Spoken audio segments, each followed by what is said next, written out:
الله أكبر. தற்போது தோஹா கத்தாரில் பேச்சுவார்த்தை நடக்குது. அதில் இஸ்ரேல் எந்த ஒப்பந்தத்திற்கு ஒப்புக்கொண்டாலும் அது கண்டிப்பாக ரஃபாவினுடைய பெரும் பகுதியில் இருந்து நம்ம ஆபரேஷன் கித்தியோன் என்று சொல்லி உள்ள போய் எந்த பகுதிகளெல்லாம் பிடிச்சதாக சொல்றோமோ அந்த அத்தனை பகுதிகளில் இருந்தும் நம்மை வெளியேற்றும் அப்படிங்கிறாரு. இந்த காட்சி முழுவதும் காசாவினுடைய காட்சிகள். காசா என்பது இப்படி ஒரு தேசத்தை எங்கும் பார்க்க முடியாது என்கிற அளவுக்கு மொத்தமாக அழிக்கப்பட்ட ஒரு கட்டாந்தரையான ஒரு பூமியை தான் பார்க்க முடிகிறது.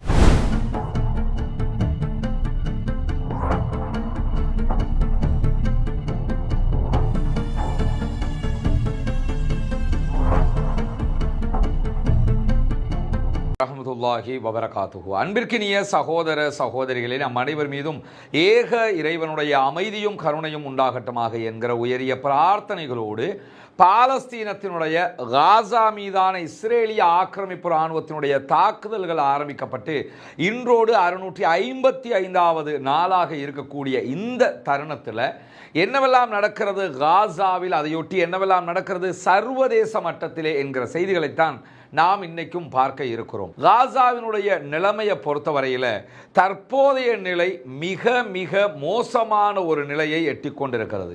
அதற்கான மிக முக்கியமான காரணமாக இருப்பது என்னன்னு சொன்னால், காசாவில் ஒரு யுத்த நிறுத்தத்தை கொண்டு வர வேண்டும் என்கிற முயற்சியில் கத்தார், ஈஜிப்ட் உள்ளிட்ட நாடுகள் நடுவர்களாக இருந்து பேச்சுவார்த்தைகளை மேற்கொண்டு வந்தாலும் எந்த விதமான முன்னேற்றங்களும் பேச்சுவார்த்தையில் ஏற்படவில்லை என்பதைத்தான் தொடர்ந்து நம்ம பார்க்க முடிகிறது. அதற்கான அடிப்படை காரணமாக இருப்பதே இஸ்ரேல் தற்போது முன்வைத்து வரக்கூடிய மிக முக்கியமான சில கோரிக்கைகள்.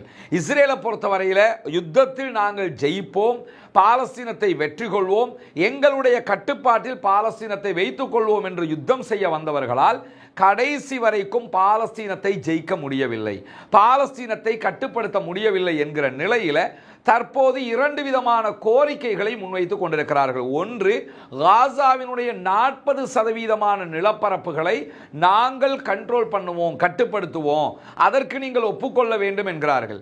இதற்கு ஒப்புக்கொள்வதாக இருந்தால் யுத்தம் செய்ய வேண்டிய தேவையே இருந்திருக்காது, நாங்கள் ஏன் யுத்தத்திற்கு வர வேண்டும் என்கிற கேள்வியை எழுப்புகிறது பாலஸ்தீன விடுதலை இராணுவம். எனவே அதை நாங்கள் ஏற்றுக்கொள்ள முடியாது என்பதை திட்டவட்டமாக பாலஸ்தீன விடுதலை அமைப்பு சொல்லிக் கொண்டிருக்கக்கூடிய நேரத்தில், இரண்டாவதாக காசாவில் இருக்கக்கூடிய பாலஸ்தீன விடுதலை அமைப்பினரும் அவர்களோடு இணைந்த 14 இயக்கத்தினரும் மொத்தமாக ஆயுதங்களை கைவிட வேண்டும், அவர்கள் அத்தனை பேரும் இஸ்ரேலிடத்தில் சரணடைய வேண்டும் என்கிற கோரிக்கைகளையும் திரும்ப திரும்ப இஸ்ரேலிய பிரதமர் பெஞ்சமின் நெதன்யாகு முன்வைத்துக் கொண்டிருக்கிறார். இஸ்ரேலிய பிரதமர் பெஞ்சமின் நெதன்யாகுவினுடைய ஒரு முக்கியமான அறிவிப்பாக இன்றைய நாளில் இதே அறிவிப்பு வெளியாகி இருந்த நிலையில தான் இந்த செய்திகள் உலகத்திற்கு மீண்டும் ஒரு பரபரப்பான செய்தியாக மாறி இருக்கிறது. எனவே இஸ்ரேலிய பிரதமருடைய இந்த கோரிக்கைகள் காரணமாகத்தான் காசாவினுடைய யுத்த நிறுத்தத்தில் எவ்விதமான முன்னேற்றங்களும் இல்லாமல் இருக்கிறது என்கிற குற்றச்சாட்டை இஸ்ரேலியர்களே தற்போது முன்வைக்க ஆரம்பித்திருக்கிறார்கள். இப்படியான சூழல்ல காசாவில் என்னவெல்லாம் நடக்கிறது என்பது மிக முக்கியமான ஒரு அம்சமாக மாறி இருக்கிறது. எனக்கு பின்னால் திரையிலே காட்டப்படக்கூடிய இந்த காட்சியை நீங்க பார்க்கலாம். இந்த காட்சி முழுவதும் காசாவினுடைய காட்சிகள். காசா என்பது இப்படி ஒரு தேசத்தை எங்கும் பார்க்க முடியாது என்கிற அளவுக்கு மொத்தமாக அழிக்கப்பட்ட ஒரு கட்டாந்தரையான ஒரு பூமியை தான் பார்க்க முடிகிறது. மொத்தமாகவே காசா டோட்டல் அழிவை சந்தித்திருக்கிறது என்பதை இந்த புகைப்படம் காட்டக்கூடிய நிலையில தான் கடந்த 24 மணி நேரங்களுக்குள்ளாக 63 பாலஸ்தீன அப்பாவிகள் கொல்லப்பட்டிருக்கிறார்கள், ஷஹீதாகி இருக்கிறார்கள். இதில் 26 பேர் உதவி தேடுவதற்காக, உணவுகளை தேடுவதற்காக சென்றவர்கள். மொத்தமாக 63 பேர் இன்றைக்கு கொல்லப்பட்டிருக்கிற, ஷஹீதாகி இருக்கிற அதே நேரத்தில் 213க்கும் மேற்பட்டவர்கள் படுகாயம் அடைந்திருக்கிறார்கள் என்கிற செய்திகளோடு இந்த படுகாயம் அடைந்தவர்களுக்கான எந்த விதமான சிகிச்சைகளையும் வழங்குவதற்கு எந்த விதமான மருத்துவமனைகளிலும் வசதி வாய்ப்புகள் கிடையாது, மருத்துவமனைகள் நிரம்பி வழிந்து கொண்டிருக்கின்றன என்கிற செய்திகளையும் பாலஸ்தீனத்தினுடைய சுகாதார வெளிவிவகார அமைச்சகம் இன்றைக்கு வெளியிட்டிருக்கக்கூடிய தருணத்தில் நம்ம நேற்றைய தினமும் வீடியோவில் சொல்லியிருந்தோம், காசாவை நோக்கி ஹந்தலா என்கிற பெயரில் ஒரு கப்பல் வந்து கொண்டிருக்கிறது. ஹந்தலா என்கிற பெயரில் ஒரு நபித்தோழர் இருந்தார், சிறப்பான நபித்தோழர். அந்த சம்பவங்கள் தனியானது. அந்த ஹந்தலா என்கிற நபித்தோழருடைய பெயரில் தான் ஃப்ரீடம் ஃப்ளோட்டிலா கூட்டணியினுடைய ஒரு புதிய கப்பல் தற்போது இத்தாலியில் இருந்து கிளம்பி காசாவை நோக்கி வந்து கொண்டிருக்கிறது. இந்த கப்பலையும் தடுப்பதற்கான எல்லா காரியங்களையும் நாங்கள் செய்வோம் என்கிறது இஸ்ரேல். இஸ்ரேலால் கப்பல் தடுக்கப்படும் என்று தெரிந்தாலும் கப்பலிலே பல பேரும் பயணித்துக் கொண்டிருக்கிறார்கள். காசாவினுடைய கடற்படை முற்றுகையை நாங்கள் முறியடிப்போம், காசாவுக்குள்ள நாங்கள் போகணும் என்று தான் வர்றாங்க. ஆனால் அவங்க கைது செய்யப்பட்டாங்கன்னு சொன்னாலே கண்டிப்பாக சர்வதேசத்திற்கு அது ஒரு செய்தியாக மாறிவிடும் என்பதுதான் அவர்களுக்கு தேவையான ஒன்றாக இருக்கக்கூடிய தருணத்தில் இன்றைய நாளில் வெளியாகி இருக்கக்கூடிய இன்னும் ஒரு முக்கியமான செய்தி என்னன்னா, காசாவில் உடனடியாக யுத்த நிறுத்தம் கொண்டு வரப்பட வேண்டும் என்று பிரித்தானியா, பின்லாந்து, ஆஸ்திரேலியா, ஆஸ்திரியா உள்ளிட்ட கிட்டத்தட்ட 30 நாடுகள் கையெழுத்திட்ட ஒரு ஆவணத்தை வெளியிட்டிருக்கின்றன. இந்த நாடுகளில் நிறைய யூரோப் கண்ட்ரிஸ் இருக்கிறாங்க. உடனடியாக யுத்த நிறுத்தம் கொண்டு வரப்பட வேண்டும் என்கிற கோரிக்கையை தான் இந்த நாடுகள் முன்வைத்திருக்கிற அதே நேரத்தில் பிரித்தானியாவில் மேற்கொள்ளப்பட்ட ஒரு கருத்து கணிப்பின் பிரகாரம் பிரித்தானியாவில் 80% அதிகமான மக்கள் இஸ்ரேலுக்கு உதவியாக பிரித்தானியா இருக்கக்கூடாது, இஸ்ரேலுக்கு எதிரான நிலைப்பாடுகளை பிரித்தானியா கொண்டு வர வேண்டும் என்கிற கோரிக்கையை விடுத்திருக்கிறார்கள் என்கிற செய்திகளும் இன்றைக்கு வெளியாகி இருக்குது. எனவே பிரித்தானியாவிலேயே இந்த நிலை என்று சொன்னால் சர்வதேச மட்டத்தில் தொடர்ந்தும் பாலஸ்தீனத்திற்கு ஆதரவான நிலைகள் உருவாகி வருகிறது, உருவாக்கப்பட்டு வருகிறது என்பதை நம்ம புரிந்து கொள்ளுகிற அதே நேரத்தில் இன்றைக்கு இஸ்ரேலுடைய மாரிவ் செய்தித்தாள் ஒரு முக்கியமான ஆர்டிக்கலை வெளியிட்டிருக்கிறாங்க. இந்த ஆர்டிக்கலை பொறுத்தவரையில் இஸ்ரேலுடைய இராணுவம் தொடர்பான இந்த யுத்தம் தொடர்பான நிபுணராக இருக்கக்கூடிய இயால் ஆஃபர் என்கிற இடத்துல தான் ஒரு பேட்டி இன்டர்வியூ மாரிவ் செய்தி பிரிவு எடுத்திருக்கிறாங்க. அந்த பேட்டியினுடைய அரபு மொழிபெயர்ப்பையும் இன்றைக்கு அல் ஜசீராவினுடைய அரபு பக்கம் வெளியிட்டிருக்கிறாங்க. மாரிவ் செய்தி பிரிவில் நேரடியாகவே அவர்களுடைய அந்த பேட்டியை பார்க்கவும் முடியும். அந்த பேட்டியில் இந்த இயால் ஆஃபருங்கிறவர் தற்போது காசாவுக்குள்ள என்ன நடக்குது, சமாதான பேச்சுவார்த்தைகளில் என்ன நடக்கிறது, அடுத்ததாக என்ன நடக்கலாம் என்பதை மிக துல்லியமாக விவரித்திருக்கிறார். குறிப்பாக மாரிவ் செய்தி பிரிவுக்கு அவர் வழங்கியிருக்கக்கூடிய பேட்டியில் என்ன சொல்றார் என்று சொன்னா, இஸ்ரேல் மீது மிக தெளிவாக பாலஸ்தீன விடுதலை இராணுவம் ஒரு விதமான இறுக்கத்தை திணித்துக் கொண்டிருக்கிறது. அது என்ன இறுக்கம் என்று சொன்னா, இஸ்ரேல் பின்வாங்க வேண்டும் என்பதை அவர்கள் திணித்துக் கொண்டிருக்கிறார்கள். நம்ம நினைச்சுக்கிட்டு இருக்கிறோம் பேச்சுவார்த்தை நடத்திக்கிட்டு இருக்கிறாங்கன்னு, அவங்க பேச்சுவார்த்தையெல்லாம் நடத்தல, நமக்கு திணிச்சுக்கிட்டு இருக்கிறாங்க, நம்ம அதுக்கு கண்ட்ரோல் ஆகத்தான் போறோம் அப்படின்னு சொல்லி தங்களுடைய இயலாமையை நாம் ஒப்புக்கொள்ள வேண்டி வரும் என்பதை வலியுறுத்தி இருக்கிறார் இயால் ஆஃபர் என்கிற இஸ்ரேலுடைய பிரபலமான இராணுவம் தொடர்பான ஆய்வாளர்.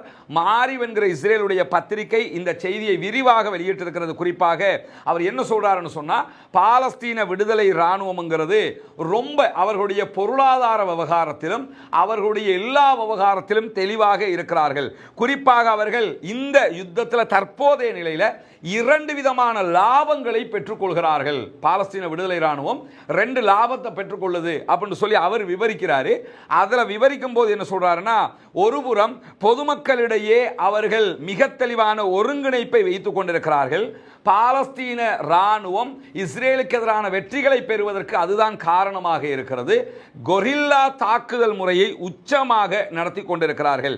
இது அவர்களுக்கு கிடைக்கக்கூடிய மிகப்பெரிய லாபங்களில் ஒன்று. இதனால் தான் தரையிலே அவர்கள் ஜெயித்துக் கொண்டிருக்கிறார்கள். வான்வழி தாக்குதலில் பொதுமக்களை நம்ம கொண்டிருக்கிட்டு இருக்கிறோம், ஆனால் தரை தாக்குதலில் அவங்க தான் ஜெயிச்சுக்கிட்டு இருக்கிறாங்க என்கிறார் இயால் ஆஃபர். அதை தாண்டி அவர் 2வது காரணமாக என்ன சொல்றாருன்னு சொன்னா, பேச்சுவார்த்தைகள் மூலமாகவும் இராணுவத்தினுடைய தொடர்ச்சியான பின்வாங்குதல்களை உண்டாக்க வைத்து அவர்கள் வெற்றிகளை சுவீகரித்துக் கொண்டிருக்கிறார்கள்.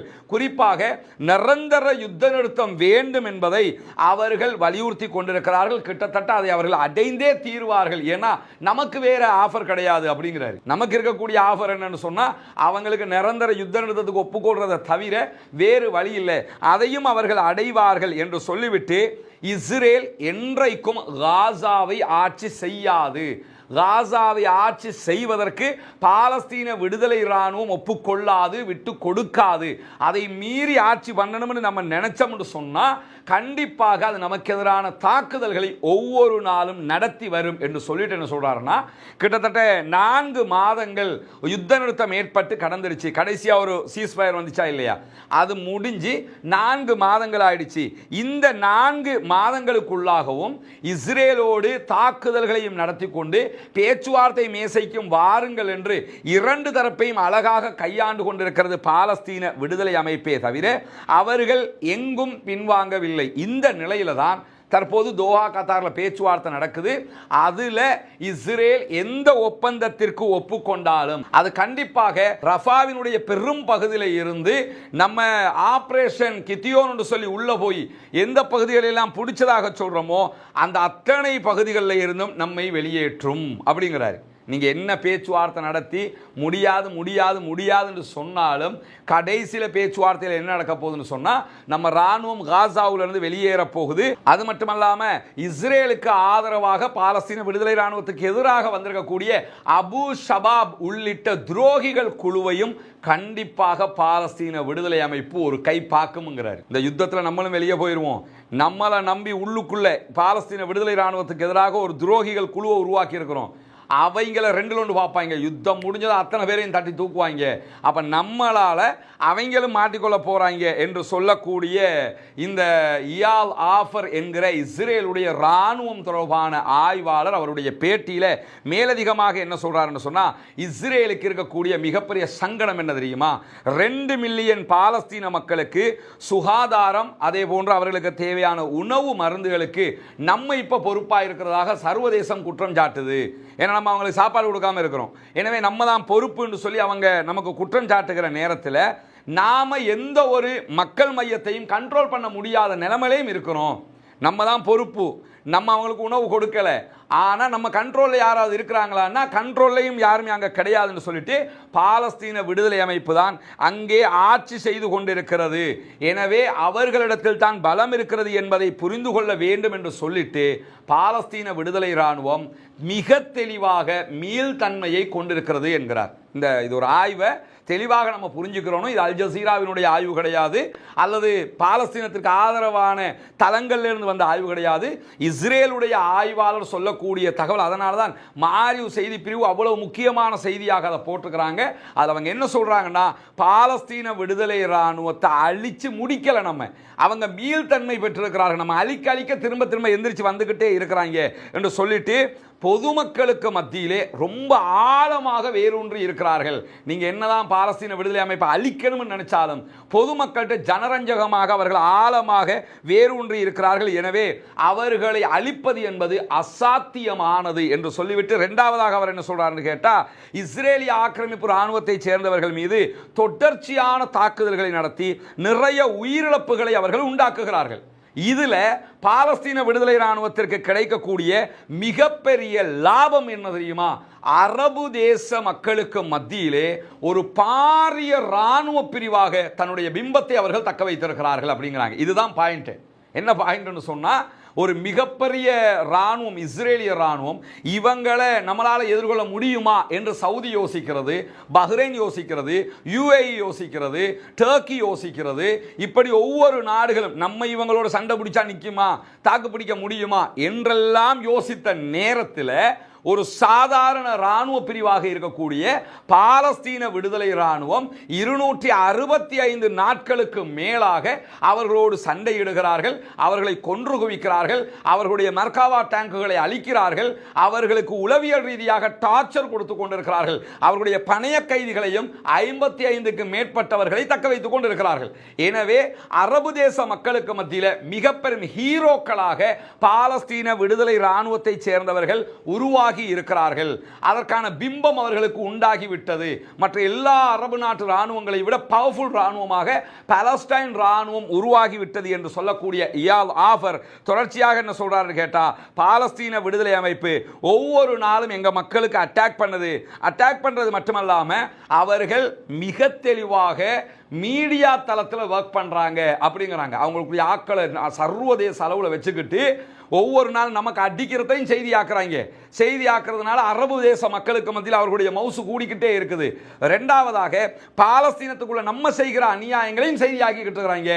அந்த மக்கள் உணவு இல்லாமல் செத்து மடிகிறார்கள், மருந்துகள் இல்லாமல் கஷ்டப்படுகிறார்கள், அவர்கள் அழிக்கப்படுகிற காட்சி என்று எல்லா காட்சிகளையும் அவங்க என்ன செய்யறாங்கன்னு கேட்டா உடனுக்குடனே செய்தியாக்கி கொண்டிருக்கிறார்கள். அதனால அவர்களுக்குரிய மவுசு கூடுகிற அதே நேரம் நம்ம தான் குற்றமிழைக்கிறோம் என்பதும் அழகா கொண்டு போய் சேர்த்துட்டாங்க. எனவே நம்ம ஃபெயிலியர் ஆயிட்டோம், அவங்க ஜெயிச்சுட்டாங்க, ஜெயிச்சுக்கிட்டு தான் இருக்கிறாங்க என்கிறார் இயாத் ஆஃபர் என்கிற இஸ்ரேலுடைய மிக பிரபலமான இராணுவ ஆய்வாளர் மாரியூ செய்தி பிரிவு இன்றைக்கு இந்த செய்தியை அழகாக வெளியிட்டிருக்கக்கூடிய காட்சிகளை நம்ம பார்க்க முடிகிறது. எனவேதான் பாலஸ்தீன விடுதலை இராணுவத்தினுடைய வெற்றி என்பது தொடர்ந்தேர்ச்சியான வெற்றியாக இருக்கு. அதுக்கு இன்னொரு பெரிய காரணமும் அல் ஜசீராவும் கூட. காரணம் என்னன்னா, அல் ஜசீராவினுடைய அரபு பக்கத்தினுடைய ஒரு போங்கு இருக்கிறது, அதே நேரத்தில் ஆங்கில ஊடகத்தினுடைய இன்னொரு போங்கு இருக்கு. நீங்க அல் ஜசீரா இங்கிலீஷை தான் பெரும்பாலும் யூரோப்பில் இருக்கக்கூடியவங்க பார்ப்பாங்க, ஏன்னா அரபு தெரியாத காரணத்தினால. அல் ஜசீரா இங்கிலீஷை நீங்க பார்த்தீங்கன்னா மேக்சிமம் என்ன காட்டுவாங்கன்னு சொன்னா, காசாவில் மக்கள் படுகிற துன்பங்கள், காசாவுக்குள்ள இஸ்ரேல் நடத்துகிற அநியாயங்கள், காசாவுக்குள்ள எத்தனை பேர் பட்டினியால் கொல்லப்பட்டிருக்கிறாங்க, எத்தனை மருத்துவமனைகள் அளிக்கப்பட்டிருக்கு, அந்த வெஸ்ட் நாடுகளுக்கு காசாவுக்குள்ள இஸ்ரேல் செய்கிற அநியாயங்கள் அச்சொட்டாக காட்சிப்படுத்தப்படும். இதே நேரத்தில் அல் ஜசீராவினுடைய அரபை நீங்க எடுத்துக்கிட்டீங்கன்னா அதுல அதிகமாக எது காண்பிக்கப்படும் சொன்னா, பாலஸ்தீன விடுதலை ராணுவம் எப்படி தாக்குதல் நடத்துறாங்க, எப்படி அவங்களை எதிர்கொள்றாங்க, பாலஸ்தீன விடுதலை ராணுவத்தோட அடுத்த மூவ் என்ன, அவர்கள் எப்படி அந்த செயல்பாடுகளை அமைக்கிறார்கள் என்பது 50-50 என்ன ஆகும் என்று கேட்டால் காசாவுக்குள்ள இஸ்ரேல் என்னென்ன அநியாயம் பண்ணுது என்பதை காட்டும். அதனால தான் அரபு மக்களுக்கு மத்தியில் பாலஸ்டைன் ராணுவம் மிகப்பெரியதொரு இடத்தை பிடித்திருக்கிறது என்கிறார் இயாத் ஆஃபர் என்கிற இஸ்ரேலுடைய ஆய்வாளர். அதை தாண்டி இன்றைக்கு தைர் அல் பலா பகுதிகளில் இஸ்ரேலிய ஆக்கிரமிப்பு ராணுவத்தினுடைய ஒரு மெர்காவா டேங்கை பாலஸ்தீன விடுதலை ராணுவம் அளித்திருக்கிறது. நமக்கு தெரியும் மெர்காவா டேங்க்ங்கிறது பல ஆயிரம் மில்லியன் டாலர்கள் பெறுமதியானது. வெறும் $530 செலவில் தயாரிக்கப்பட்ட பாலஸ்தீனத்தினுடைய சொந்த தயாரிப்பாக இருக்கக்கூடிய இந்த யாசின் 105 என்கிற ஏவுகணை மூலமாகத்தான் இந்த தாக்குதல்களை அவர்கள் நடத்தி இருக்கிறார். அதே நேரத்தில் சென்ட்ரல் காசா பகுதிகளில் இன்றைக்கு 2 மெர்காவா டேங்குகளை அவர்கள் அளித்திருக்கிறார்கள். மொத்தம் 3 மெர்காவா டேங்குகள் இன்றைக்கு அளிக்கப்பட்டிருக்கிற. ஒரு டேங்குக்குள்ள 5 பேர் என்று வச்சா கூட 15 பேர் இன்றைக்கு அளிக்கப்பட்டிருக்கக்கூடிய சூழல்ல பாலஸ்தீனத்திற்கு ஆதரவாக களத்திற்கு வந்த யமனுடைய ஹூதிகள் படைப்பிரிவினுடைய செய்தி பொறுப்பாளர் ஊடக பேச்சாளர் ஜெனரல் யஹியா சாரி இன்றைக்கு விடுத்திருக்கக்கூடிய ஒரு அறிக்கையில் இஸ்ரேலுக்கு எதிராக இன்றைக்கும் அவர்கள் ஒரு பாரிய ஏவுகணை தாக்குதலை நடத்தி இருக்கிறார்கள். பாலஸ்டைன் 2 என்கிற பாலிஸ்டிக் மிசைல் தாக்குதல் தான் இன்றைக்கு நடத்தப்பட்டிருக்கிறது. இஸ்ரேலுடைய பென் குரியன் விமான நிலையத்தை நோக்கி இந்த தாக்குதல் நடத்தப்பட்டதாகவும் இந்த தாக்குதல்கள் முற்றுமுழுதாக சக்சஸாக இடம்பெற்றதாகவும் இன்றைக்கு அவர்கள் அறிவித்திருக்கிறார்கள். அதே நேரத்தில் இஸ்ரேல் நாங்கள் அதை தடுத்துட்டோம்ங்கிறாங்க. இஸ்ரேலுடைய செய்திகள் வெளியே வருவது ரொம்ப ரொம்ப கடினம்ங்கிறது நமக்கு தெரியும். இவர்கள் சொல்லக்கூடிய செய்திகளில் இருந்து தான் நாம் அதை புரிந்து கொள்ள முடியும் என்கிற நிலையில் இதுவரைக்கும் செங்கடல்ல தொடர்ச்சியான தாக்குதல்களை நடத்தி வருகிறது பாலஸ்தீனத்திற்கு ஆதரவான ஹூதிகளுடைய படைப்பிரிவு. அவர்களுக்கு எதிராகவும் இஸ்ரேல் கடுமையான தாக்குதல்களை நடத்தி வருகிற அதே நேரத்தில் இன்றைக்கும் ஈரானும் இஸ்ரேலுக்கு எதிரான கருத்துக்களை வெளியிட்டிருக்கிறது. அதே நேரத்தில் துருக்கியினுடைய அதிபர் அர்துகானும் இன்றைக்கு இஸ்ரேலுடைய தொடர்ந்தேர்ச்சியான இந்த தாக்குதல்களை கண்டிப்பதாக வலியுறுத்தி இருக்கிறார். இப்படி பல நாடுகளும் கண்டிக்கிறது, எதிர்க்கிறது என்கிற செய்திகள் வருகிற அதே நேரத்தில் பாலஸ்தீனத்திற்கு ஆதரவாக இவங்க தான் நேரடியாக களத்தில் இறங்கி தாக்குதல்களை நடத்தி கொண்டிருக்கிறார்கள் என்கிறத நம்ம பார்க்க முடிகிறது. எனவே பாலஸ்தீன விடுதலை இராணுவத்தினுடைய தாக்குதல்கள் ஒவ்வொரு நாளும் பாலஸ்தீன மக்களை வென்றெடுப்பதற்காக, பாலஸ்தீனத்தினுடைய நிலத்தை வென்றெடுப்பதற்கான போராட்டமாக நடைபெற்று வருகிறது. அவர்களுக்காக பிரார்த்தனை செய்ய மறந்து விடாதீர்கள். பாலஸ்தீனம் வெற்றி பெற வேண்டும், பாலஸ்தீனம் சுதந்திரம் அடைய வேண்டும், பாலஸ்தீன அப்பாவிகளும் நம்மை போன்று நிம்மதியானவர்களாக மாற வேண்டும், வாழ வேண்டும் என்கிற உயரிய பிரார்த்தனைகளோடு பாலஸ்தீன மக்களுக்காக பிரார்த்திக்கிற அதே நேரம் இஸ்ரேலிய ஆக்கிரமிப்பு ராணுவத்திற்கு எதிராக மறவாமல் குனுத்து நாசிலாவை ஓத மறந்து விடாதீர்கள் நண்பர்களே, அன்பர்களே, தாய்மார்களே என்கிற கோரிக்கைகளோடு பாலஸ்தீன அப்பாவிகளுக்காக ஜனநாயக ரீதியாகவும் குரல் எழுப்புவோமாக. வாஹ்ரு தஅவானா அல்ஹம்துலில்லாஹி ரப்பில். இஸ்ரேலுடைய ராணுவ தளபதி இயால் ஜமீர் இன்றைக்கு வெளியிட்டிருக்கக்கூடிய அறிக்கையில காசாவில் இருக்கக்கூடிய படைகள் ரொம்ப மன அழுத்தத்துக்கு உள்ளாகி இருக்குது என்பதை ஒப்புக்கொண்டிருக்கிறார். ஒப்புக்கொண்டதற்கு பதிலாக அவர் என்ன சொல்றாரு சொன்னா, நாங்க 30% படைகளை காசாவுல இருந்து குறைப்பதற்கு முற்படுகிறோம் என்றிருக்கிறார். ஆனா அரசாங்கத்தினுடைய அமைச்சர்கள் பல பேரும் இந்த குறைப்பை செய்யக்கூடாதுங்கிறாங்க. ஏன்னா நீங்க படைகளை குறைச்சிட்டீங்கன்னு சொன்னா நம்ம அடி வாங்குறது கூடுதலா போயிடும். இன்றைக்கு ரஷ்யாவும் ஈரானும் ஒரு கடற்படை பயிற்சியை ஆரம்பித்திருக்கிறார்கள் என்கிற செய்திகள் வெளியாகிறது. குறிப்பாக காஸ்பியன் கடல்ல இந்த கடற்படை பயிற்சி அவங்க செய்ய போறாங்க. ஈரான் ரஷ்யாவினுடைய கூட்டணி வலுவாக இருக்கிறது என்பதை நம்ம புரிந்து கொள்ள முடிகிற அதே நேரத்தில் ஐரோப்பிய நாடு ஒன்று 2 இஸ்ரேலை சேர்ந்தவர்களை கைது செய்வது இதுதான் முதல் தடவை. எனவே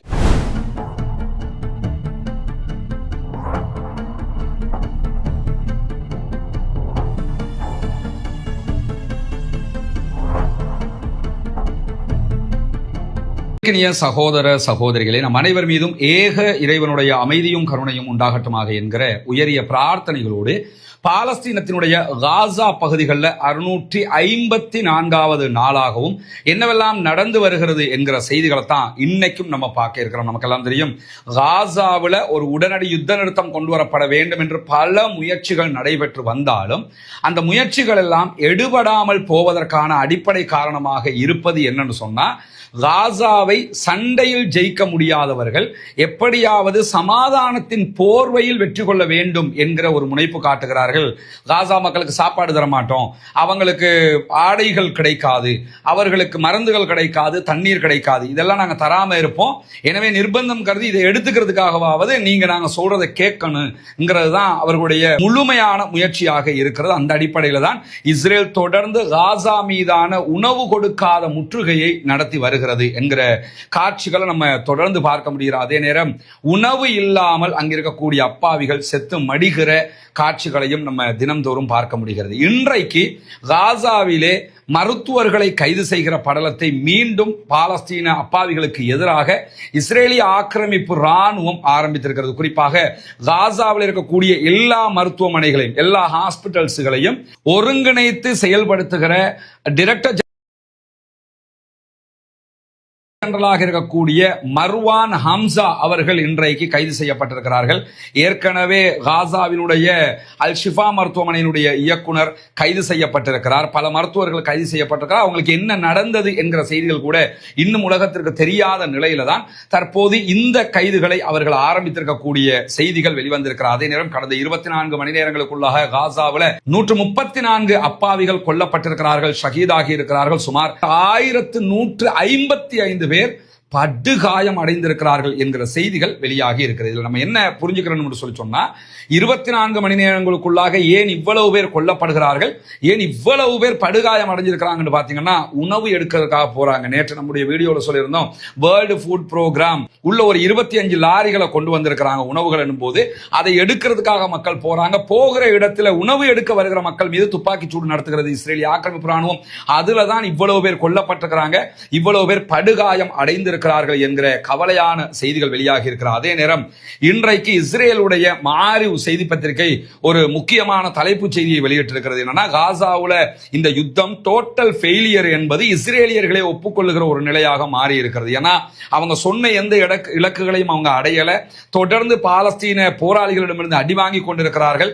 உலகத்தில் எவ்வளவு பெரிய யுத்தங்களை எல்லாம் சமாளிச்ச அமெரிக்காவால காசாவுக்குள்ள இந்த யுத்தத்தை சமாளிக்க முடியாமல் இருக்கிறது என்பதே உலகத்திற்கு அவர்கள் தோற்று கொண்டிருக்கிறார்கள் என்கிற ஒரு மிக உன்னதமான உச்சமான செய்தியை கொடுத்து கொண்டிருக்கக்கூடிய நேரத்தில் இன்றைக்கு மாரியூ செய்தி பத்திரிகை வெளியிட்டிருக்கக்கூடிய செய்தி என்னன்னு சொன்னா, IDF இன்றைக்கு வெளியிட்டிருக்கக்கூடிய அறிக்கை தரைப்படை தளபதிகள் இல்லாமல் திண்டாடுகிறது இஸ்ரேல் என்பதுதான். ஒவ்வொரு தரைப்படையிலையும் பட்டாலியன்ஸை பிரிச்சு தளபதிகளை போடுவாங்க. இந்த தளபதிகள் வெறும் பயிற்சி எடுத்தவங்கிறதுனால மட்டுமே தளபதிகளாக மாற்றப்பட மாட்டாங்க.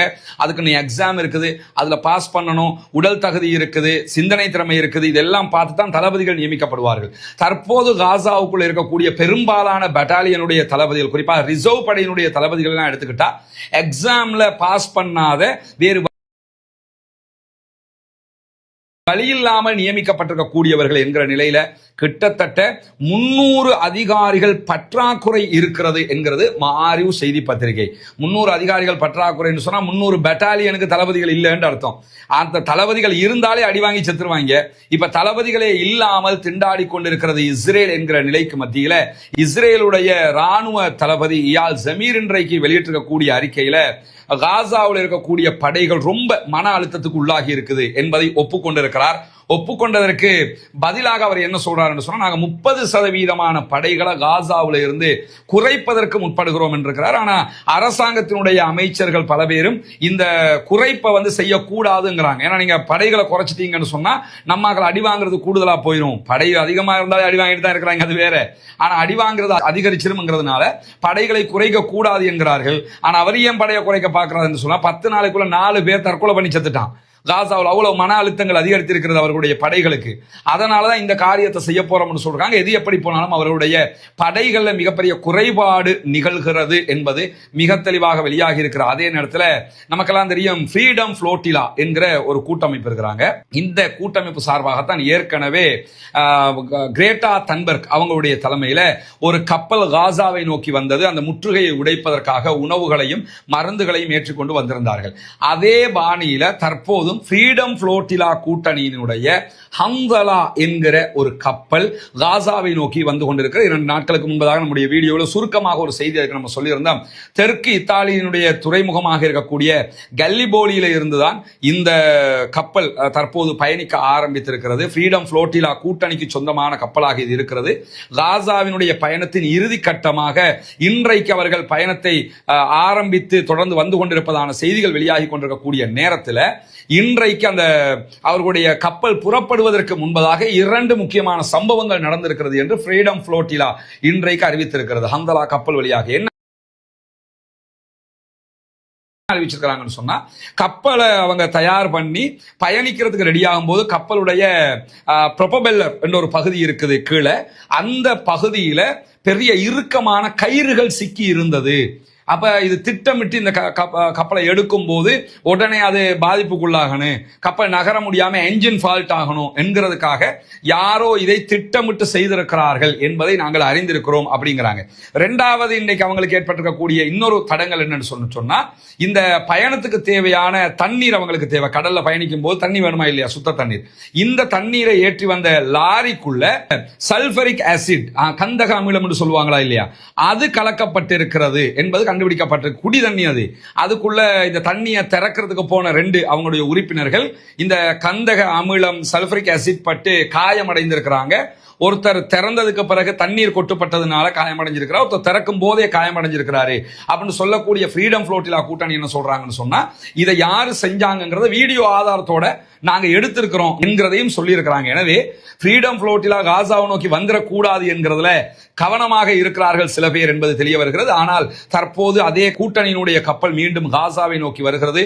அவங்களுக்கே தெரியும் வந்தா இவங்க தடுப்பாங்க, தடுத்தாலும் பரவாயில்லை ஏன் வராங்கன்னா, காசாவினுடைய மக்களுடைய செய்திகள் உலகத்திற்கு தெரிய வேண்டும் என்பதற்காகத்தான் வந்து கொண்டிருக்கக்கூடிய நேரத்தில் இன்றைக்கு ரஷ்யாவும் ஈரானும் ஒரு கடற்படை பயிற்சியை ஆரம்பித்திருக்கிறார்கள் என்கிற செய்திகள் வெளியாகிறது. குறிப்பாக காஸ்பியன் கடல்ல இந்த கடற்படை பயிற்சி அவங்க செய்ய போறாங்க. இந்த பயிற்சி 3 நாட்கள் நடைபெற இருக்கிறது. குறிப்பாக ஈரானுடைய கடற்படை, ஈரானுடைய IRGC-னுடைய கடற்படை, அதே போன்று ஈரானுடைய சட்ட அமலாக்க கட்டளையினுடைய கடற்படை, அவங்க கடற்படையை 3ஆ பிரிச்சு வச்சிருக்கிறாங்க போல.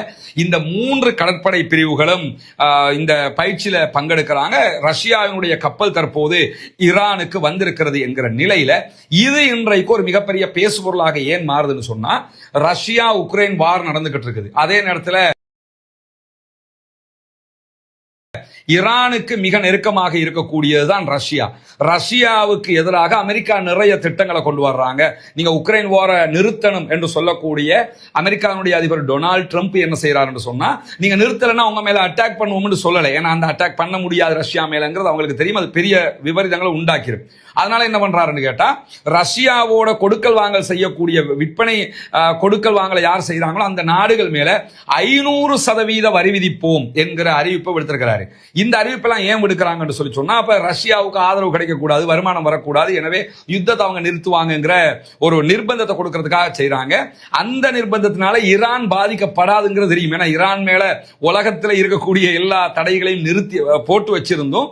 அவங்க என்ன பண்றாங்கன்னா தாராளமான பிசினஸ் அவங்க பண்றாங்க, தாராளமான வளர்ச்சி அவங்க அடைஞ்சிருக்கிறாங்கிறதுனால அவங்களால பண்ண முடியாது. இதுல உண்மையிலே பாதிக்கப்பட போறது யாருன்னு கேட்டா இந்தியா பாதிக்கப்படும். ஏன் இந்தியா பாதிக்கப்படும் சொன்னா இந்த உக்ரைன் வார் ஸ்டார்ட் பண்றதுக்கு முன்னாடி இந்தியா ரஷ்யாட்ட இருந்து வெறும் 2% கச்சா எண்ணெய்களை தான் எடுத்துக்கிட்டு இருந்தாங்க. ஆனா இப்ப அவங்க என்ன பண்றாங்கன்னு சொன்னா 30% கச்சா எண்ணெய்களை அங்கிருந்து வாங்குறாங்க. இந்த 30% கச்சா எண்ணெய்களை வாங்குறதுக்கான காரணம் என்ன? ரஷ்யாவினுடைய கச்சா எண்ணெய் கம்பெனிகள் நிறைய சலுகை விலையில இந்தியாவுக்கு பெட்ரோல் டீசல் கச்சா எண்ணெய்களை கொடுக்குறாங்க. எனவே இந்தியா 30% கச்சா எண்ணெய்களை ரஷ்யாவில இருந்து எடுக்கும் போது டொனால்ட் ட்ரம்ப் இந்தியா மேல 500% வரி விதிச்சாருன்னு சொன்னா இந்தியா தான் அதுல வரி விதிச்சாலும் பாதிக்கப்படும், வரி விதிக்கலனாலும் பாதிக்கப்படும் என்கிற ஒரு நிலை இருக்கு. ஈரானுக்கு இந்த பிரச்சனை இல்லை. எனவேதான் ஈரான் தற்போது ரஷ்யா மேல அமெரிக்கா இப்படியான தடைகளை கொண்டு வருவோம் என்று மிரட்டுகிற சந்தர்ப்பத்திலையும் இப்பொழுது அவங்க நீங்க என்ன மிரட்டினாலும் நாங்க இப்படி ஒரு கடற்படை பயிற்சியை செய்வோம் இருக்கிறாங்க. பிளஸ் என்னன்னு சொன்னா ஈரான் இஸ்ரேல் வார் நடைபெற்று 1 மாதங்களுக்குள்ளாக இப்படியான ஒரு பயிற்சி நடைபெறுவது என்பதை இஸ்ரேலை இன்றைக்கு கடுமையாக கண்டனத்துக்கு உள்ளாக்கி இருக்கிறது. நீங்க செய்யக்கூடாதுன்னு, ஆனா இதுல நாங்க ஈடுபடுவோம் இன்னைக்கு அவங்க பயிற்சியையும் ஆரம்பித்து விட்டார்கள். எனவே ஈரான் ரஷ்யாவினுடைய கூட்டணி வலுவாக இருக்கிறது என்பதை நம்ம புரிந்து கொள்ள முடிகிற அதே நேரத்தில் சாட்டப்பட்ட 2 இஸ்ரேலுடைய ராணுவத்தை சேர்ந்தவங்களை பெல்ஜியம் அரெஸ்ட் பண்ணியிருக்கிறாங்க. இந்த பெல்ஜியத்தினுடைய அரெஸ்டுக்கு காரணம் யாருன்னு கேட்டா ஹிந்து ரஜப் அறக்கட்டளை. ஹிந்து ரஜப் ட்ரஸ்ட்ங்கிறது நமக்கு தெரியும். ஏற்கனவே ஹிந்து ரஜப் என்கிற ஒரு குழந்தை 7 வயசு குழந்தைய இஸ்ரேலி ஆக்கிரமிப்பு ராணுவம் கொண்டிருந்தாங்க. அதனோட சம்பந்தப்பட்டவன் ஸ்ரீலங்காக்கு வந்தான். ஹிந்து ரஜப் ஃபவுண்டேஷன் உடனடியாக ஸ்ரீலங்காக்கு அழுத்தம் கொடுத்தாங்க. அவன் உடனடியாக நாட்டை விட்டு வெளியே போயிட்டான். அதுக்கு பிறகு இன்னொருவன் ஏற்கனவே பேங்காக் போயிருந்தான், அங்கேயும் அழுத்தம் கொடுத்தாங்க, வெளியே போயிட்டான். இப்படி இஸ்ரேலுடைய ராணுவத்தை சேர்ந்தவங்க எந்த ஊருக்கு போனாலும் உடனடியாக அவங்களை கைது பண்ண சொல்லி ஹிந்து ரஜப் ஃபவுண்டேஷன் தீவிரமாக களமிறங்கி ஒர்க் பண்ணி கொண்டிருக்கக்கூடிய நேரத்தில் தான் தற்போது என்ன நடந்திருக்குன்னு சொன்னா ஹிந்து ரஜப் ஃபவுண்டேஷனால அனுமானிக்கப்பட்ட 2 பேர் இஸ்ரேலுடைய ராணுவத்தை சேர்ந்த 2 பேர் பெல்ஜியம் வந்த நேரத்தில் உடனே பெல்ஜியத்துக்கு அவங்க கம்ப்ளைண்ட் பண்ணி அந்த 2 பேரையும் கைது பண்ண வச்சிருக்காங்க. ஐரோப்பிய நாடு ஒன்று 2 இஸ்ரேலை சேர்ந்தவர்களை கைது செய்வது இதுதான் முதல் தடவை. எனவே இந்த கைதுல இருந்து சர்வதேச சட்ட விதிகளை பெல்ஜியம் கடைபிடித்திருக்கிறது என்பதையும் இன்றைக்கு உலகத்துக்கு அவங்க சொல்லி இருக்கிறாங்க. பிளஸ் என்னன்னு சொன்னா ஹிந்து ரஜப் ஃபவுண்டேஷன் தன்னுடைய செயல்பாட்டில் மிக தெளிவாகவே இருக்கிறது என்பதை புரிந்து கொள்கிற அதே நேரத்தில் கனடாவும் என்ன பண்ணிருக்கிறாங்கன்னு சொன்னா இஸ்ரேலுடைய இனப்படுகொலைக்கு எதிரான விசாரணைகளை ஆரம்பித்திருக்கிறார்கள். விசாரணைகளை ஆரம்பிச்சதாக அவங்க அறிவிச்சதோட கனடா இஸ்ரேல் குடியுரிமை பெற்ற இஸ்ரேல் ராணுவத்தில் ஒர்க் பண்றவங்க இருக்கிறாங்களா இல்லையா, அப்படிப்பட்டவர்கள் தங்கள் வீடுகளுக்கு திரும்புவதற்கு பயப்படுவதாக அறிவித்திருக்கிறார்கள். காரணம் என்னன்னு சொன்னா நாங்க கனடாவுக்கு போகும்போது கனடா எங்களை கைது செய்யக்கூடும். ஏன்னா கனடாவில் இருக்கக்கூடிய ஹிந்து ரஜப் ஃபவுண்டேஷனோட இணைந்த ஒரு இணையதளம் என்ன பண்ணிட்டாங்கன்னு சொன்னா கனடாவினுடைய எந்த ஆட்கள் எங்கெங்க இருக்கிறவங்க எல்லாம் தற்போது இஸ்ரேலுக்குள்ள பாலஸ்தீன மக்களுக்கு எதிராக அநியாயம் செய்து கொண்டிருக்கிறார்கள் பேர் பட்டியலே வெளியிட்டாங்க. அதனாலதான் தற்போது நாங்க வீட்டுக்கு போறதுக்கு பயப்படுறோம், எங்களையும் கைது பண்ணிடுவாங்க என்கிற செய்திகளை இன்றைக்கு அவங்க சொல்லிக் கொண்டிருக்கக்கூடிய காட்சிகள் வெளியாகி எனவே கனடாவும் தற்போது இந்த விசாரணைகளை ஆரம்பித்திருப்பது என்பது வரவேற்புக்குரியது. அதே நேரத்தில் ஹிந்து ரஜப் ஃபவுண்டேஷனுடைய செயல்பாடுகளும் மிக மிக வரவேற்புக்குரியது. மீண்டும் ஃப்ரீடம் ஃப்ளோட்டிலா கப்பலை அனுப்பி வைப்பது என்பதும் சர்வதேச அளவில் பாலஸ்தீனத்திற்கான ஆதரவு தளத்தை உண்டாக்குவதற்கான வாய்ப்பாக மாறுகிற அதே நேரம் நமக்கெல்லாம் தெரியும் காசாவுக்கு ஆதரவாக பாலஸ்தீன அப்பாவிகளுக்கு ஆதரவாக ஆயுதம் ஏந்தி போராடக்கூடியவர்களாக யமன்ல இருக்கக்கூடிய அன்சாருல்லா படைப்பிரிவு ஹூதிகளுடைய படைப்பிரிவு இருக்கிறாங்க. அவங்க மேல இன்றைக்கு எந்த விதமான முன்னறிவித்தலும் இல்லாமல் ஹுதைதா துறைமுகம் பகுதிகளில் இஸ்ரேலிய ஆக்கிரமிப்பு ராணுவம் இன்றைக்கு சரமாரியான தாக்குதல்களை நடத்தி இருக்கிறது. ஹுதைதா போர்ட்டில் இருந்த கப்பல்கள் மீது தாக்குதல் நடத்தப்பட்டிருக்கிறது. ஹுதைதா போர்ட்ல இருந்த எண்ணெய் சுத்திகரிப்பு நிலையங்கள் மேல தாக்குதல் நடத்தப்பட்டிருக்குது. ஆல்ரெடி ஹுதைதாவை பெரும்பாலும் இஸ்ரேல் அழிச்சிருக்குதுங்கிறது நமக்கு தெரியும். அதே இடத்துக்கு தான் திரும்ப திரும்ப தாக்குதல் நடத்தியிருக்கிறாங்க. ஆனா எந்த ஒரு அவர்களுடைய அறிவிப்பிலையும் நாங்க யமன்ல இருந்து ஏவுகணை ஏவுகிற களத்துக்கு அடிச்சிட்டோம், ஏவுகணைகளை அழிச்சிட்டோம் என்கிற செய்திகளை சொல்ல காரணம் என்ன? அது எங்க இருக்குன்னு யாருக்குமே தெரியாது. எனவே இன்றைக்கும் பாலஸ்தீனத்திற்கு ஆதரவாக ஹுதைதாவினுடைய தாக்குதலுக்கு பிறகு ஹூதிகள் வெளியிட்டிருக்கக்கூடிய அறிக்கையில் என்ன சொல்றாங்கன்னா, என்ன தாக்குதல்கள் நடத்தப்பட்டாலும் காசா மீதான இஸ்ரேலுடைய தாக்குதல்கள் நிறுத்தப்படுகிற வரைக்கும் பாலஸ்தீனத்திற்கு ஆதரவாக எங்களுடைய கப்பல்கள் மீதான தாக்குதல்களும் இஸ்ரேல் மீதான தாக்குதல்களும் தொடரும் என்பதையும் அவங்க இன்னைக்கு பகிரங்கமாக அறிவித்திருக்கக்கூடிய செய்திகளும் வெளியாகி இருக்கிற அதே நேரத்தில் இன்றைக்கு பாலஸ்தீன விடுதலை ராணுவத்தினுடைய துணை ராணுவ குழு தைரல் பலா பகுதிகளில் இஸ்ரேலிய ஆக்கிரமிப்பு ராணுவத்தினுடைய ஒரு வாகனத்தை மொத்தமாக அழித்திருக்கிறோம் என்கிற செய்திகளை வெளியிட்டிருக்கிறாங்க. இந்த வாகனத்தில் குறைந்தது 5 பேர் பயணித்த நிலையில 3 பேர் கொல்லப்பட்டிருக்கிறார்கள் என்கிற செய்திகள் வெளியாக, மற்ற 2 பேரும் படுகாயம் அடங்கியிருப்பாங்க நமக்கு தெரிய வருது. தொடர்ந்தும் பாலஸ்தீன விடுதலை ராணுவம் இஸ்ரேலிய ஆக்கிரமிப்பு ராணுவத்திற்கு எதிரான தாக்குதல்களை நடத்தி வருகிற அதே நேரம் பாலஸ்தீனத்திற்கு ஆதரவாக மற்ற பல பணிகளையும் அவர்கள் செய்து வருகிறார்கள். அதே நேரத்தில் தோஹா கத்தார்ல தற்போது சமாதான முன்னெடுப்புகளும் நடைபெற்று வருகிறது. ஆனால் எந்த விதமான முன்னேற்றங்களும் இல்லாத நிலை இருப்பதை நம்ம பார்க்க முடிகிறது. காசா பகுதிகளிலும் அதே போன்று வெஸ்ட் பேங்க் என்கிற மேற்கு கரை நகரங்களிலும் இஸ்ரேலிய ஆக்கிரமிப்பு ராணுவம் நடத்தி வரக்கூடிய தாக்குதல்கள் 653வது நாளாகவும் இன்றைக்கும் தொடர்ந்து வரக்கூடிய இந்த நிலையில இந்த நிமிடம் வரைக்கும் காசாவுக்குள்ள எந்த விதமான சமாதான உடன்படிக்கைகளும் எட்டப்படவில்லை. பாலஸ்தீன போராளிகள் குழுக்கள் சார்பாக பாலஸ்தீன விடுதலை அமைப்பினர் தோஹா கத்தாருடைய தலைமையில கத்தாருக்கு துணையாக ஈஜிப்ட், அதே நேரத்தில் அமெரிக்காவினுடைய துணையோடு பேச்சுவார்த்தைகளை இஸ்ரேலோடு நடத்தி வருகிறது. ஆனால் இந்த நிமிடம் வரைக்கும் பேச்சுவார்த்தைகள்ல எந்த விதமான முன்னேற்றங்களும் ஏற்படவில்லை. காரணம் என்னன்னு சொன்னா, அமெரிக்காவும் இஸ்ரேலும் எப்படியாவது பாலஸ்தீன விடுதலை அமைப்பினரை சரண்டர் ஆக்க வேண்டும், பாலஸ்தீனத்தை வெற்றி கொண்டதாக அவர்கள் பெற்றுக்கொள்ள வேண்டும், பாலஸ்தீனத்தின் பல பகுதிகளையும் தங்களுடைய கைகளிலே வைத்துக் கொள்ள வேண்டும் என்று நினைக்கிற காரணத்தினால அது முடியவே முடியாது.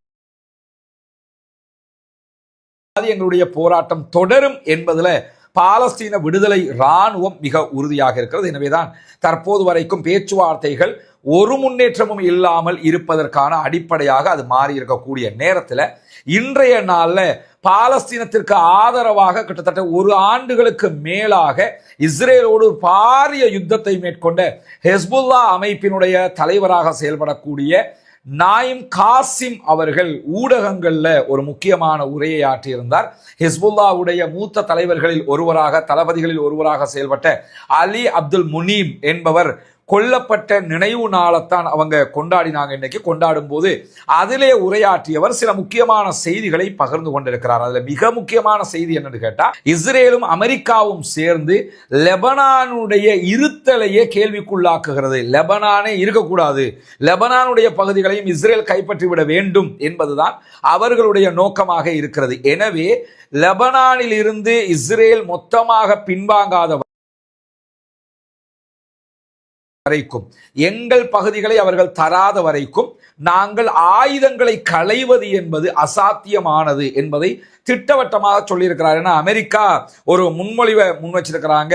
பல நாடுகளை நீங்க பார்க்கலாம், சில இடங்கள்ல ஆயுத குழுக்கள் தற்போது ஆயுதங்களை கையளித்து ஜனநாயக நீரோட்டத்துக்குள் வருகிறோம் என்கிற பேர்ல சில காரியங்களை செய்யறாங்க. அதுல மிக முக்கியமாக நடந்ததுதான் டர்க்கியில 40 ஆண்டுகளுக்கு மேலாக போராட்டம் நடத்திய குருதுகள் ஆயுதங்களை ஒப்படைத்திருக்கிறார்கள். இதே வழியில நீங்களும் ஆயுதங்களை ஒப்படைச்சிட்டு சரண்டர் ஆயிருங்க, நீங்க சரண்டர் ஆயிட்டீங்கன்னா நமக்குள்ள பிரச்சனை இல்லை என்கிற விதமாக அமெரிக்கா ஒரு கோரிக்கையை, ஒரு புதிய முன்மொழிவை லெபனான் இடத்துல கொடுத்திருக்கிறது ஹெஸ்புல்லாக்கள் தொடர்பாக. அதை பற்றி பேசுகிற போதுதான் இன்னைக்கு நாயிம் காசிம் அவங்க என்ன சொல்றாங்கன்னா, எக்காரணம் கொண்டும் ஆயுதங்களை களைய மாட்டோம், நாங்கள் எங்களுடைய போராட்டத்தை தேவைப்பட்டால் மீண்டும் தொடர்வதற்கு தயாராக இருக்கிறோம், சரணடைதல் என்கிற பேச்சுக்கே இடமில்லை.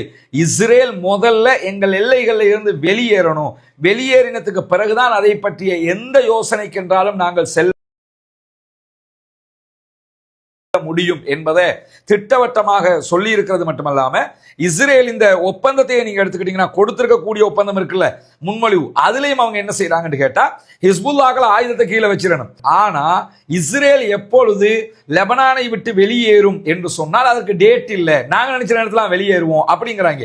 எனவேதான் இதை பற்றி எந்த விதமான பேச்சுவார்த்தைகளுக்கும் நாங்கள் தயார் இல்லை, ஆயுதங்களை கீழே வைக்க மாட்டோம், தேவை என்றால் இன்னும் ஒரு யுத்தத்திற்கு நாங்கள் வருவோம் என்று சொல்லி இன்றைக்கு ஹிஸ்புல்லாக்களுடைய தலைவர் நாயிம் காசிம் அவர்கள் பகிரங்கமாக விடுத்திருக்கக்கூடிய செய்திகள் வெளியாகி இருக்கக்கூடிய நேரத்தில் கடந்த 24 மணி நேரங்களுக்குள்ளாக இஸ்ரேலிய ஆக்கிரமிப்பு ராணுவத்தினுடைய அந்நியாய தாக்குதல்கள் காசாவினுடைய அப்பாவிகள் 130 சகோதரர்கள் கொல்லப்பட்டிருக்கிறார்கள், 495 பேர் படுகாயம் அடைந்திருக்கிறார்கள் என்கிற மிக மிக ஏற்றுக்கொள்ள முடியாத கவலையான செய்தி வெளியாகி இருக்கு. 495 பேர் காயப்பட்டு 24 மணி நேரத்துக்குள்ள 130 பேர் கொல்லப்படுவது என்பது எப்படி ஒரு மனிதாபிமானம் மிக்கவர்களால் ஏற்றுக்கொள்ள முடியுமான செய்தியாக இருக்கும் என்று யோசிச்சு பாருங்க. அரபு நாடுகள் எல்லாம் பார்த்து கொண்டே இருக்கிறது. சகோதரர்களே, நம்மால் அவர்களுக்கு செய்ய முடியுமானது அல்லாஹ்விடத்திலே பிரார்த்திப்பது. தயவு செய்து அல்லாஹ்விடத்திலே கையேந்துங்கள், பிரார்த்தனை செய்யுங்கள். இவ்வளவு அழிவுகளை அவர்கள் தாங்கிக் கொண்டிருக்கிறார்கள். தாங்க முடியாத ஒரு உச்சகட்ட போராட்டத்தை அவர்கள் நடத்தி கொண்டிருக்கக்கூடிய நேரத்தில் கடந்த வாரம் தற்கொலைக்கு முயன்ற இஸ்ரேலிய ஆக்கிரமிப்பு இராணுவத்தை சேர்ந்தவன் இன்றைக்கு மரணித்து விட்டான் என்கிற செய்தி வெளியாகி இருக்கிறது. கடந்த வாரம் அவன் என்ன பண்ணான்னா ஒரு துப்பாக்கி சூடு நடத்தி கொண்டான், தற்கொலைக்கு முயன்று அவனே ஷூட் பண்ணிக்கிட்டான். அவன் குற்றுயிரும் கொலையுருமாக ஹாஸ்பிட்டல் இருந்த நேரத்தில் இன்னைக்கு மண்டையை போட்டான், செத்துட்டான்ங்கிற செய்தி வெளியாகி இருக்கிறது. இஸ்ரேலிய ஆக்கிரமிப்பு இராணுவத்தை சேர்ந்தவர்கள் யுத்தத்தில் அவர்களால் வெல்லவும் முடியவில்லை, போராடவும் முடியவில்லை என்கிற நேரத்தில் உளவியல் ரீதியாக சைக்காலஜிக்கலாக பாதிக்கப்பட்டு தற்கொலைக்கு முயன்று கொண்டிருக்கிறார்கள் என்கிற செய்திகளை இதுல இருந்து நம்ம புரிந்து கொள்ள முடிகிற அதே நேரத்தில் இன்றைக்கும் பாலஸ்தீன விடுதலை இராணுவம் சுஜாஇயா பகுதிகளில் 3 மெர்காவா டேங்குகளை அழித்திருக்கிறார்கள். 3 மெர்காவா டேங்க்னா கிட்டத்தட்ட 15 பேர் அதுல கொல்லப்பட்டிருப்பாங்க. ஆனா இஸ்ரேலிய ஆக்கிரமிப்பு ராணுவத்தை பொறுத்தவரை இந்த மெர்காவா டேங்க் அழிக்கப்பட்டது தொடர்பான எந்த செய்திகளையுமே இதுவரைக்கும் அவர்கள் வெளியிடாமல் இருக்கிறார்கள். சுஜாஇயாவினுடைய சுற்றுப்பகுதிகளில் இருக்கக்கூடிய நாசரேத் என்கிற ஒரு பாடசாலை, இந்த பாடசாலைக்கு பக்கத்தில் இருந்த 3 மெர்காவா டேங்குகள் தான் இன்றைக்கு அவர்களுடைய டேண்டம் ஏவுகணைகள் மூலமாக அழிக்கப்பட்டிருக்கிறது என்கிற செய்திகளை பாலஸ்தீன விடுதலை இராணுவம் இன்றைக்கு வெளியிட்டிருக்கக்கூடிய அதே நேரத்தில் இஸ்ரேலுடைய 98வது பிரிவினுடைய பாராட்ரூப்பர் படைப்பிரிவும் அதே போன்று கமாண்டோ படைப்பிரிவுகளும் காசாவிலிருந்து வெளியேறுகின்றன என்கிற செய்திகளும் இன்றைக்கு வெளியாகி இருக்கிறது. ஏன்னா ரிசர்வ் படைகள் ஒன்று மேற்கு கரையில் இருக்கக்கூடிய ஒரு ரிசர்வ் படையை கொண்டு வந்து திரும்ப காசாவுக்குள்ள போட போறாங்க. அதுக்காக வேண்டித்தான் இந்த பாராட்ரூப்பர் பிரிவுகளையும் கமாண்டோ படைப்பிரிவுகளையும் அவங்க வெளியேற்றுறதாக சொல்லி இருந்தாலும் அல் ஜசீரா இன்றைக்கு வெளியிட்டிருக்கக்கூடிய செய்தியில் என்ன சொல்றாங்கன்னு கேட்டா காசாவுக்குள்ள பிரபலமான மிக பாரிய 5 படைப்பிரிவுகள் இயங்குவதாக இஸ்ரேல் சொல்கிறது. ஆனால் அது உண்மை இல்லை.